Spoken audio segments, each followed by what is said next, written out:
Chào quý vị khán giả đài Eco đi Việt Nam. Kính thưa quý vị, theo thống kê của Canadian Mortgage và Housing Corporation về ngành sửa chữa nhà cửa trong Canada, tiền phí tổn ước khoảng 48 tỷ là 48 billion. Giá trung bình của một căn nhà cần tu bổ dự án khoảng chừng từ 11 đến 15 ngàn. Chúng tôi xin mời quý vị đón nghe phần nói chuyện cùng Antoine Nguyễn Hữu Toàn với đề tài những điều cần biết khi tu bổ nhà cửa. Và phần kế tiếp chương trình là phần nói chuyện của cảnh sát viên anh Lê Minh qua đề tài làm thế nào để bảo đảm được sự an toàn và an ninh khi ở nhà. Và tiết mục Bạn có biết sẽ do chị Thu Hằng phụ trách. Xin cảm ơn quý vị và chúng tôi sẽ trở lại trong giây lát.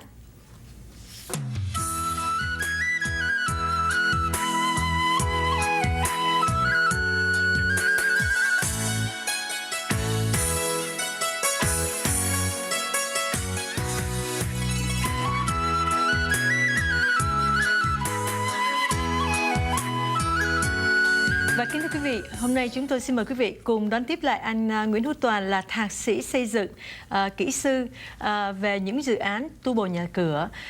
Và một lần nữa anh trở lại với chúng ta trong chương trình ngày hôm nay. Xin được chào Hữu Toàn. Chào quý vị. Chào chị Thị Mai. Dạ vâng, lần nữa xin được mời Hữu Toàn trở lại với chương trình này rất là vui. Xin được câu hỏi đầu tiên, xin được hỏi Hữu Toàn là khi muốn xây cất hoặc sửa chữa nhà thì trong trường hợp nào người dân cần phải xin giấy phép của thành phố? Thưa chị Thị Mai và thưa quý vị, thì theo nguyên tắc thì tất cả các thay đổi trong sửa chữa và xây cất mới đều cần phải có giấy phép. Trường hợp không cần xin giấy phép chỉ là những cái thay thế hoặc sửa chữa mà chúng ta không làm thay đổi hoặc không gây ảnh hưởng đến 4 yếu tố chính. Thứ nhất là kiến trúc riêng của căn nhà, kiến trúc tổng thể mà chúng ta thường gọi là quy hoạch tổng thể. Cái thứ ba là không gây ảnh hưởng đến hệ thống kết cấu, tức là hệ thống chịu lực của căn nhà, và cuối cùng là không làm ảnh hưởng tới các yếu tố về môi trường, tức là tiếng ồn chẳng hạn. Thì xin ví dụ như là nếu chúng ta chỉ có thay thế cái sàn nhà hoặc là cái con toa bếp thì cũng không cần phải xin giấy phép. Nhưng mà nếu mà chúng ta tháo một cái bức tường hay là xây cất mới một phần nào đó căn nhà thì nhất phải có xin một giấy phép. Xin lưu ý là có những cái trường hợp là xây cất mà không có giấy phép thì đôi khi các hãng bảo hiểm từ chối đền bù các thiệt hại và tai nạn xảy ra trong suốt quá trình và sau khi sửa chữa. Vâng, vậy thì Toàn có thể nói thêm là cái căn bản mà phải chuẩn bị khi chúng ta muốn sửa chữa nhà, và khi mà nếu mà chúng ta cần một cái bản vẽ làm cái plan đó để xin giấy phép của Vin thì chúng ta phải kiếm ai để vẽ những cái plan này? Những giai đoạn căn bản chúng ta cần đi qua đó là trước tiên là xin giấy phép, sau đó thì mình sẽ đấu thầu, rồi thi công, và cuối cùng thì chúng ta sẽ nghiệm thu, tức là ta kiểm tra lại tất cả những phần đã làm. Để có một bản vẽ khi mà xin giấy phép thì thông thường chúng ta sẽ có 3 nhóm chuyên viên cung cấp cái dịch vụ này: nhóm kiến trúc sư, nhóm kỹ sư xây dựng và nhóm thợ vẽ, mà người Quebec chúng ta sẽ gọi là dessinateur hoặc là technicien. Chúng ta nên lưu ý thuê mướn cho đúng người để tránh trường hợp phải thuê mướn 2 lần. Đối với những cái sửa chữa mà thay đổi cái mục đích sử dụng của căn nhà, ví dụ như là từ một cái nhà ở mà mình muốn làm lại thành một cái nhà hàng, thì rõ ràng phải cần đến một sự giúp đỡ của một kiến trúc sư. Còn nếu chúng ta tháo tường hay là xây thêm một phần nào đó thì chúng ta phải cần có sự giúp đỡ của một kỹ sư xây dựng. Và đối với xây cất mới thì tùy theo từng trường hợp, theo cái kích thước cần xây hay là cái quy mô cần xây, mà đôi khi chúng ta sẽ cần cả hai kiến trúc sư và kỹ sư xây dựng, hoặc là đôi khi chúng ta cũng không cần thiết. Cái phần này thì chúng ta nên hỏi chi tiết nơi nơi cái khu vực mà chúng ta cư trú. Vâng. Nhưng mà nói chung khi mà ảnh hưởng tới các phần như là kết cấu hay sức bền vật liệu thì xin quý vị nên chú ý là có sự đồng ý của một kỹ sư xây dựng để tránh những cái tai nạn xảy ra, có thể xảy ra. Vâng. Vậy thì xin Toàn cũng có thể nói thêm là khi mà Vin chúng ta sẽ cấp cho chúng ta những cái cần xem xét những cái yếu tố nào để cấp cho chúng ta cái giấy phép? Xin thưa quý vị và thưa chị Thị Mai, thông thường thì Vin sẽ theo sát 3 cái tiêu chuẩn. Thứ nhất là về cái tiêu chuẩn thiết kế, thì tiêu chuẩn thiết kế thông thường là Vin sẽ xem trong cái bản vẽ là có những cái chuyên gia cần thiết theo dõi cái sửa chữa hay không. Ví dụ như về kết cấu thì phải có kỹ sư, về kiến trúc thì phải có kiến trúc sư. Cái thứ hai là Vin sẽ xem cái quy hoạch tổng thể của khu vực. Ví dụ như là cái khu này không được xây nhà 3 tầng chẳng hạn, là khu này thì không được làm gạch màu đỏ hay là không được gạch màu vàng hay màu trắng. Và cuối cùng thì Vin sẽ muốn xem cái tổng dự toán xây cất của mình là bao nhiêu, để từ cái tổng dự toán này Vin sẽ định ra cái giá phí của giấy phép và cái định giá căn nhà sau này. Dạ vâng.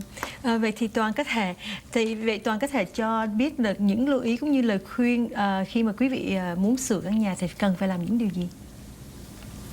Xin thưa quý vị và chị Thùy Mai, nếu quý vị có sửa chữa nhà thì chúng ta nên có giấy phép trong tay trước khi đấu thầu. Cái trường hợp này rất là thường là vì nhiều nhà thầu khuyến khích khách hàng là không cần xin giấy phép, nhưng để tránh những cái kiểm tra không muốn thì chúng ta phải có giấy phép. Và cái giấy phép này đó chúng ta nên dán ngay cái cửa sổ, nơi mà dễ nhìn từ phía bên ngoài.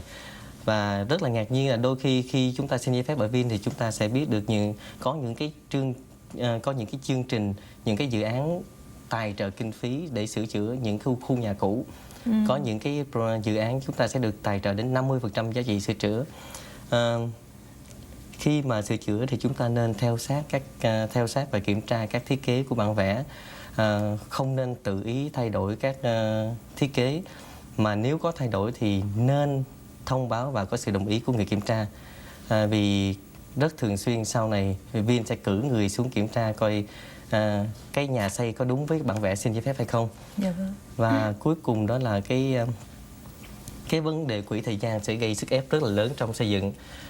Để tránh những cái stress và những cái phí xây dựng lên quá cao thì xin lưu ý là chúng ta nên chuẩn bị một cái thời gian chuẩn bị rất là lâu trước khi xây cất. Dạ vâng. Và cuối cùng thì nếu mà quý vị có tất cả câu hỏi nào liên quan tới xây cất thì cái địa chỉ cần thiết và chính xác nhất là nơi Vin, nơi quý vị cư trú. Chúng ta nên đặt câu hỏi đầu tiên là cần phải làm gì. Dạ vâng. Chúng ta còn 1 phút.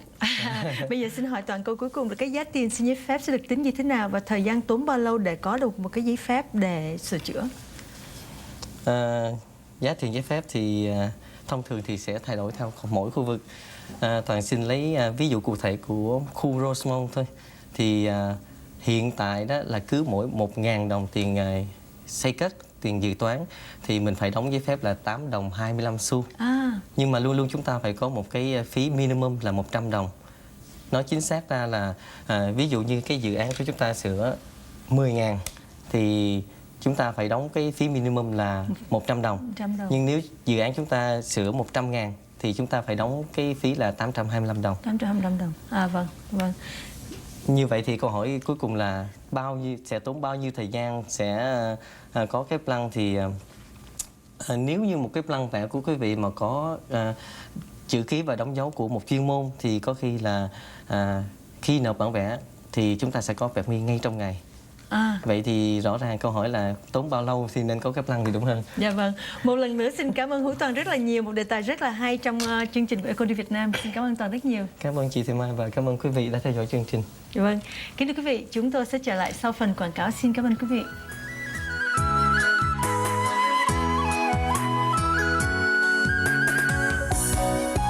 Watch this.